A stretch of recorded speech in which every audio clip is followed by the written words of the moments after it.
साथियों, आपको नए साल की बहुत बहुत शुभकामनाएं। नया साल आपके लिए, आपके परिवार के लिए, हमारे प्रदेश के लिए, हमारे देश के लिए खुशहाली लाए, आप सबके परिवारों में सुख शांति लाए।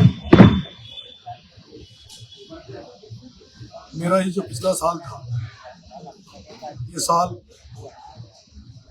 सुख दुख से भरा रहा। साल भर में मैं 7.5 महीने जेल में रहा। 1 महीना मेरा उपचुनाव अंता में निकला, और आप सब जानते हैं कि बीच में 15 दिन भूख हड़ताल, जनक्रांति यात्रा।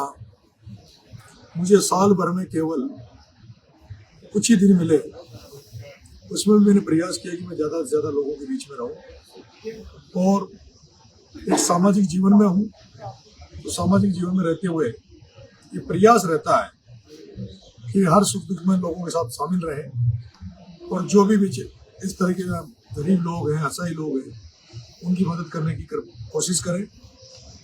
और आपने देखा होगा, मैंने पिपलोदी वाले मामले में हो, चाहे जमोरा मुड़वा मामला हो, चाहे अंतर चुनाव के बाद में जिस तरह से किसानों को समस्याएं आई, खाद को लेकर हो, अन्य समस्याओं को दूर करने का मैंने कोशिश की। आगे भी मैं उम्मीद करता हूँ कि आपका सबका आशीर्वाद मेरे पर बना रहे, और मैं विशेष रूप से जो 3 विधानसभा जहाँ से मैं पिछले 2 साल में चुनाव लड़ा, देवगुनियारा, छबड़ा, अंता, और जो भरपूर प्यार उन लोगों ने मुझे दिया, उनका मैं आभार व्यक्त करूँ, उनके बीच में जाऊँ, उनके सुख दुख में शामिल रहूँ।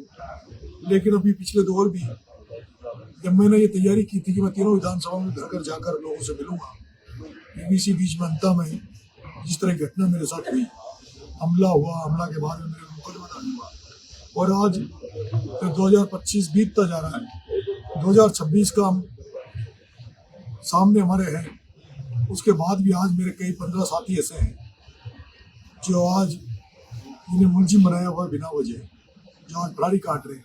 और पिछले इन दिनों में जब मैं ये लड़ाई लड़ रहा हूँ, बहुत सारे मेरे साथियों पर मुकदमे लगे, उन्हें कई तरह की प्रताड़ना मिली, लेकिन उसके बावजूद भी मेरे साथी ना होपलेस हुए। आज भी वो मेरे साथ खड़े हैं, अपनी ताकत से खड़े हैं, और मुझे विश्वास है कि वो आगे भी खड़े रहेंगे, क्योंकि मैं सिस्टम के खिलाफ लड़ाई लड़ रहा हूँ, मैं व्यवस्था के खिलाफ लड़ाई लड़ रहा हूँ। और मैं चाहता हूँ कि हाड़ौती में एक राजनीतिक परिवर्तन हो, एक व्यवस्था परिवर्तन हो, और किसानों के हाथों में, किसानों के बच्चों के हाथों में हाड़ौती की राजनीति आए। वो लोग, हाड़ौती के लोग राजनीतिक तौर पे, आर्थिक तौर पर मजबूत हो, ऐसा प्रयास मेरा है। मैं उम्मीद करता हूँ कि आने वाले साल में भी, जिस तरह 2025 में मेरे जेल में रहते हुए भी, मेरे अनशन पर रहते हुए भी, और जिस तरह का मुझे पूरे साल भर आपका आशीर्वाद प्यार मिला, तो मुझे आने वाले 2026 में आपका प्यार मुझे मिलता रहेगा।